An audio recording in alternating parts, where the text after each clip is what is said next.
Hi guys, and welcome back to the channel. Welcome to the Garage VH Technique. So in this video we will be working on one of the best car built by Audi, and as you can probably tell behind me is an RS4 B7. So this B7 was basically brought to us on a trailer, still running. The engine is running a bit rough. There is a fault with the incorrect coloration, but before we're gonna strip the engine down, definitely want to make sure the timing chain actually mechanically really jumped. So I don't want to be removing the engine and on the end of it will be just a solenoid. So the first step will be properly diagnose the vehicle and see if actually the engine gotta be removed. This particular car here is quite low mileage, is not the highest spec. It doesn't have the bucket seats, it has the normal Recaro seats. But the bodywork and everything looks really clean. It's just above 60,000 miles. And I do like the RS4 B7s, to be honest. Personally, when I was going to high school, whatever didn't have wings or propeller wasn't interesting for me. But I did notice there is a different car on the road with the wide body and different soundings from the exhaust and the front bumper and everything. And then I noticed, that must be an RS4. And since then, the car is just not getting older. It's so futuristic look from even 2007 that even today it looks still quite fresh. You just must love the wide body, the bottom skirt, the front bumper, the honeycomb grille. That time everyone wants to have a honeycomb grille. Whatever car you had, even a B5 honeycomb grille gotta be there. So I think this was the beginning when I started noticing some sport cars on the roads and had an idea what's going on. Anyways, Audi actually built this car with a legendary 4.2 V8 engine, and this engine is a straight injection engine. It's a very similar engine what was in the Mark 1 R8. As you can tell, there's a small difference between the BBK, which was in the S4, high pressure fuel pumps on the cylinder heads. There's a completely different intake manifold. If we will be removing the engine, you will notice there's a completely different exhaust manifold, which helps the engine produce over 400 bhp. When these engines were new, I didn't even know that there were some faults. They're pretty much indestructible. If people will take care of them, this engine will last forever. Of course, people did notice after a couple of years that the direct injection has some pluses and some minuses. The biggest negative point is the carbon buildup on the valves is because straight injection is going straight into the combustion chamber and there is nothing at all what can be cleaning the intake valves, and that might cause some serious issues when it comes to airflow in the intake and so on and so on. The other main issue, again after a couple of years, what people did notice, the flaps inside the intake manifold from time to time they used to fall apart. It might cause internal damage to the engine, of course. But again, they can be removed, so you can get a brand new manifold for £4,000 if you have the money for it. Also, these cars were quite noticed with the DRC, dynamic ride control, and I personally think if you have one with the DRC and it needs servicing, I would rather spend the money to get it done and keep it on the car instead of switching to normal shocks and coilovers or just normal springs. The car will lose a bit of the characteristics in the cornering and so on and so on. So my personal opinion is if you have the DRC, definitely keep it. RS4s, well, it's becoming a future classic. And one day, if I will be rich enough, I maybe get one and it will be standing in the garage just to look at it every day. But reality is we have a customer car here, which I'm quite happy to work on. And like I said in the beginning, first of all, we will diagnose the fault properly before we will take in the engine out and so on and so on. And we'll go from there. So, interesting video coming up, and let's get to it.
Okay guys, so 4.2 V8. So my plan is I want to check the compressions, all 8 of them. Then I want to remove the rocker covers and actually check if the timing is physically where it should be or it's slightly out. And also I want to check the intake, if there's not any damage to the intake manifold flaps or if there's any damage on the intake valves. So we're going to inspect it from the top as much as we can and then we'll make a decision.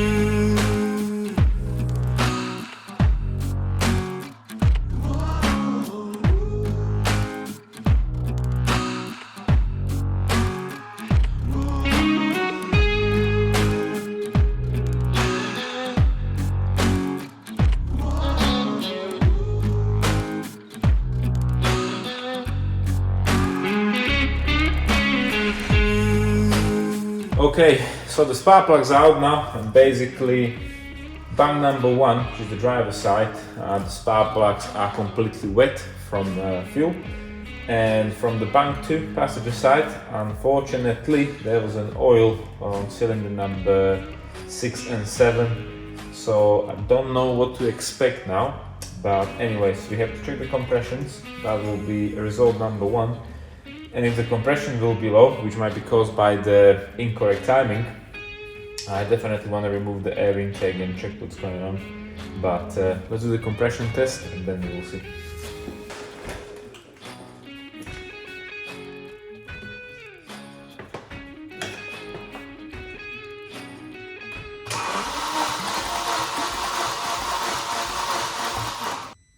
Zero.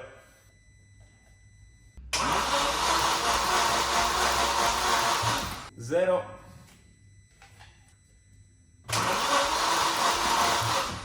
Zero.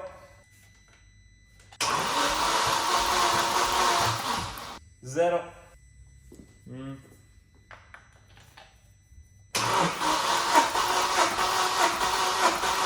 12.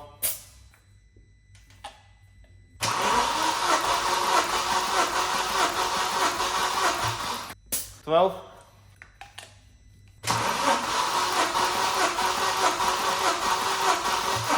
12.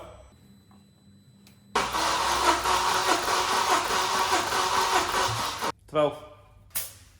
I didn't really expect to have 0 bar or 0 pressure on the bang 1. I was expecting at least some compressions. However, my first theoretical option is that the timing actually jumped that much that when the piston is going to the upper position, one of the valves, which I believe are the intake ones, is not holding pressure or it doesn't have time to close. Another theoretical option, what I have in mind, is that the timing jumped that much that all intake valves will be bent, which will be the worst case scenario. My third theoretical theory is that the intake manifold has failed and all the debris fell into the intake onto the bang 1. So either way, it's not good news with 0 compression, but we will continue diagnosing before we're going to take it out, because if there's more damage, then I actually told to the owner I have to contact him and he will have to probably reconsider what we will do. So meanwhile, we will continue with the diagnosing, and I'm really hoping at least we will find out what we're going to do next.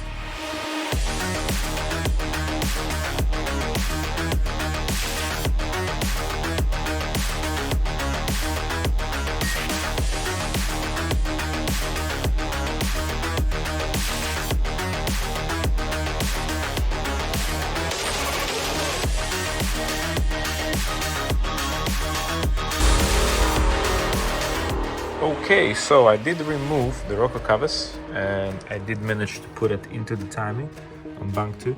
So you can see the camshaft is aiming to the top and to the top. So these two are lining up where I should.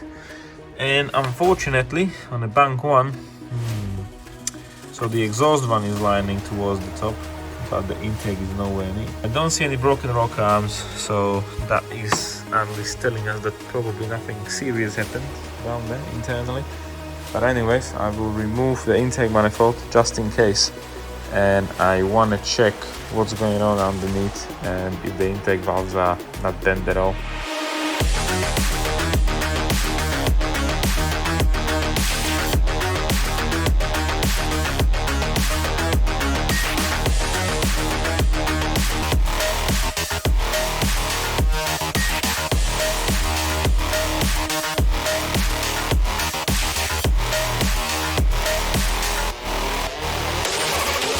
Right, so we removed the intake manifold finally. It was a tricky part, especially this hose for the coolant from underneath. But yeah, mainly the valves are really badly dirty. They're full of carbon. And also, I don't see yet if the valves are actually damaged anyhow. But I will do a vacuum test on this bank. I'm gonna try to turn the engine so they are all shut, and I have to check if the cylinder head will need removing or they'll be fine. The next day. Situation update. I did borrow the vacuum tester from Mr. Roy, who's doing the cylinder heads in the machine shop. Thank you very much, sir. Whatever I tried, obviously, it's not, holding vacuum. So that's telling us the valves are slightly bent, unfortunately. As I said yesterday, you can see this camshaft is aiming towards the top. This one is 90 degrees out. So probably there is a huge chance that, unfortunately, valves come to a high five situation with the pistons. And unfortunately, I already informed the owner that we will have to remove the cylinder head afterwards, which require more labor and which will cost them, unfortunately, a bit of more money. If we will do the heads, or Mr. Roy will do the head in the machine shop, we will do full heads. So basically the valves will be replaced, the guides will be replaced, the stamp vessels will be replaced, they'll be skin pressure tested. So they should be all good for another only 60,000 miles, we will see. But yeah, typical procedure. Next step, we will remove the engine from the car and yeah, we will start stripping it down. Dark wave.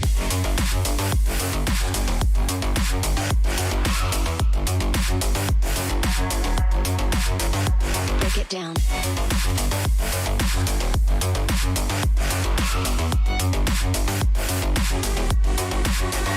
Dark wave, dark wave. So we removed the front end. Well, front end, I mean front bumper. Next step will be we have to disconnect the oil cooler. And good old times, Audi, or the engineers out were actually thinking, so they put really easy accessible Torx 30s. That will be sorted. Meanwhile, I did find a bolt which is not tight for some reason, and yeah, it's so far most likely like a normal S4s what we're doing with the V8 engines. And we have to remove the whole front end to have an access to it. We have to disconnect the air conditioning and stuff, and we're gonna remove the engine. Dark wave.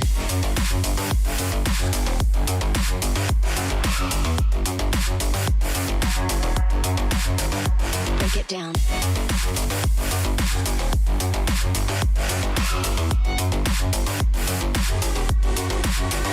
Dark wave.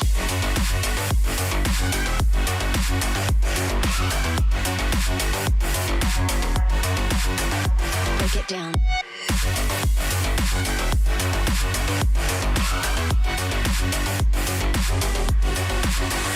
Dark wave. Okay, situation update. So these flexi pipes, they look that they have the best days behind them, unfortunately.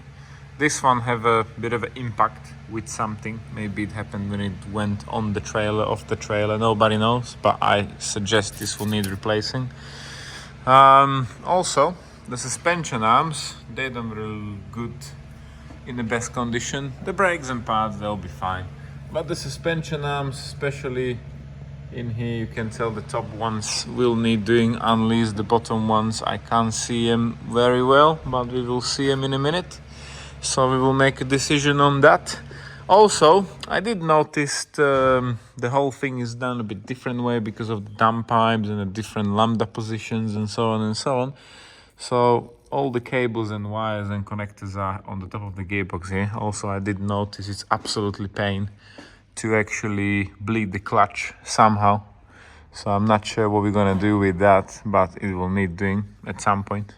Have to figure out. And yeah, we're just gonna continue. We will take the bolts out from the lower suspension arms. We have to take off the whole slave bar with the drop links, and we will slowly be taking the engine out.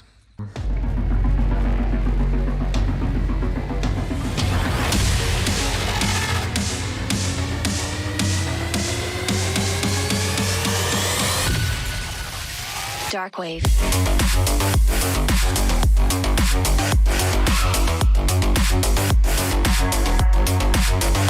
Break it down.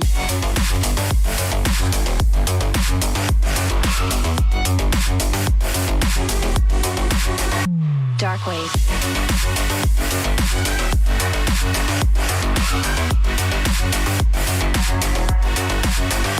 Break it down.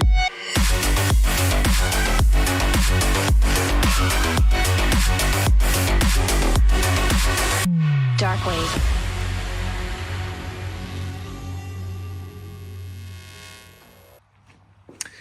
Okay guys, so the engine is out again. Another engine, another day, another engine, another week, another engine. It's just our silly life. Engine out, engine in, engine out, engine in. But if you did notice it, you probably did.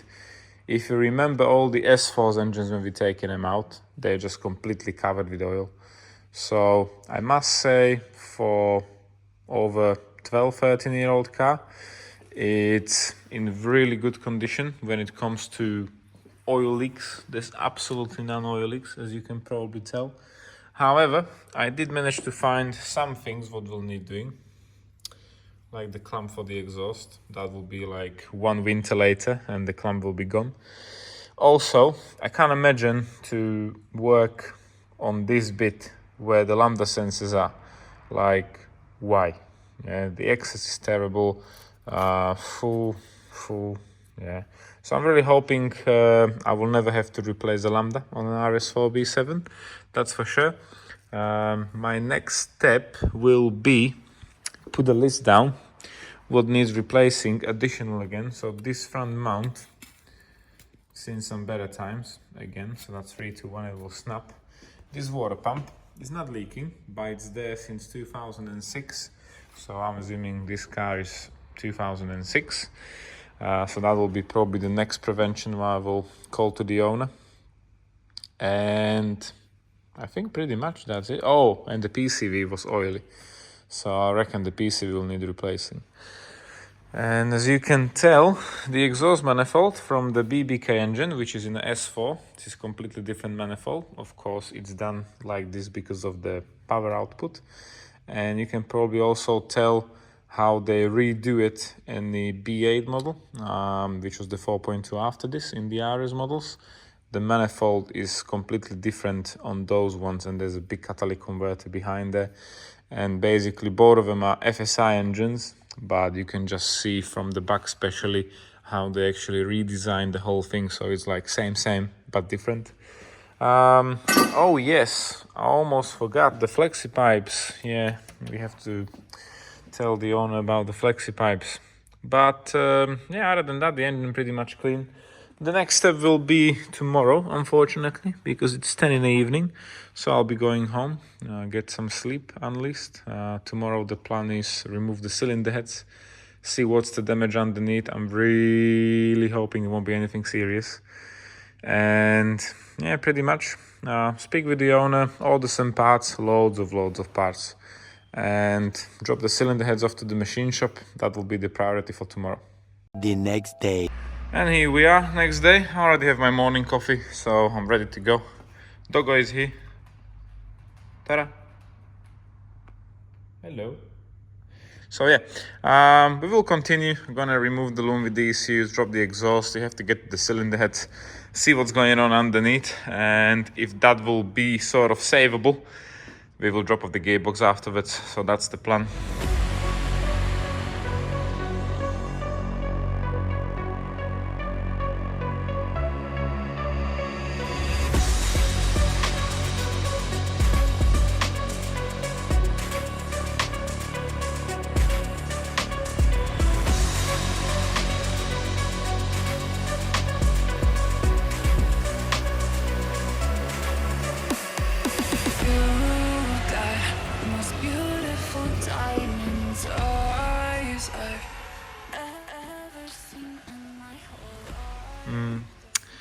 Again, the cheeky plastic, so unfortunately it did broke. This side is fine. This side has a small problem, as you can tell, because the engine is basically from the back turning anti-clockwise, and the camshaft had a bit of a resistance, just jumped, unfortunately. So we'll remove the cylinder head. We will be looking for any damage on the pistons. We will be hoping for no damage, but we will see. Wave.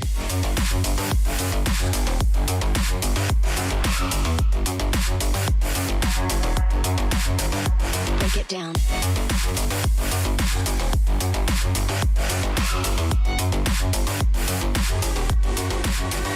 Dark wave. Okay, so the cylinder head is off now. You can probably Dark tell wave. there are markings from the valves. Every single piston have the mark from the valve how they hit together.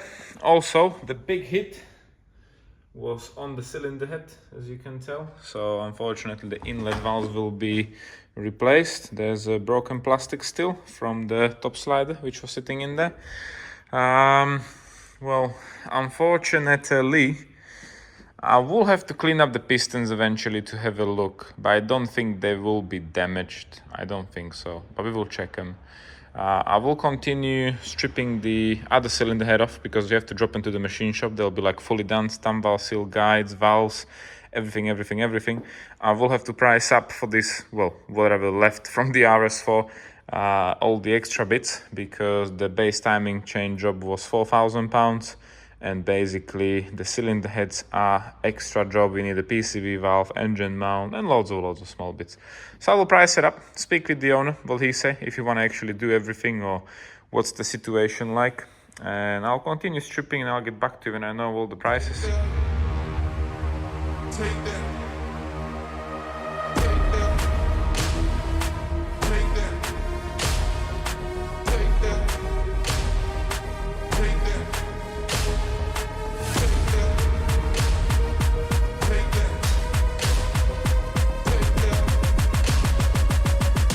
Situation update. So I finished the phone call with TPS and the owner of the vehicle before we actually done complete price up, what we found was wrong with it.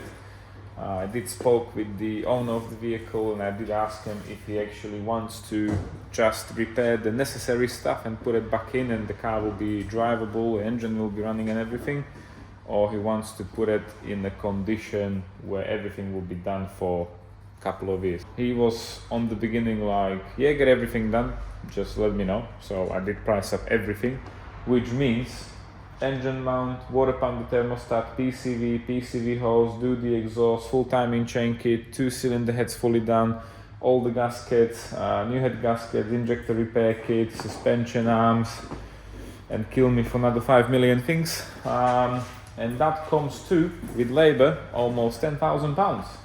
So that was a bit of a shock, and we are now in the position when the car is actually stuck on the ramp. The owner is thinking what to actually do, because he did ask us if it's actually worth it, and unfortunately when cars are breaking down it's never worth it. It's always about his personal priorities. If he wants to keep the car, he wants to sell it, if he wants to do whatever. From our point of view, if he wants to spend all the money and then sell it, it doesn't make too much sense, because why would you sell a car when most of the crucial things were repaired, done, and it's all good? So from my point of view, he should have sell it before we actually took the engine out. When we told them before the engine removal, like the valves are actually bent and the heads are coming off and there are more things what we found and so on and so on. He probably didn't expect that much, but unfortunately the most expensive are the cylinder heads what need doing. So the valves will be replaced, the stamp valve seal will be done, the guides will be replaced, the valves will be brushed in, skin pressure tested, so that's over £1,000. Another most expensive things, timing chains, that engine mount, thermostat, water pump, easily over £2,000, all these small bits. But yeah, sometimes we win, sometimes we lose. We will have to wait till the owner will do the decision, and meanwhile the car is staying on the ramp. So we've got still plenty of things to do. Miroslav start taking out the RS6 Plus, what you see on the video when we've done the engine removal. The engine is here, the cylinder heads are done, everything is basically here. the owner dropped us down the turbos, intercoolers and everything what was missing, so we can put that back together. The SQ5 engine is pretty much ready to be put back together, and we will probably see you in another video. So take care for now.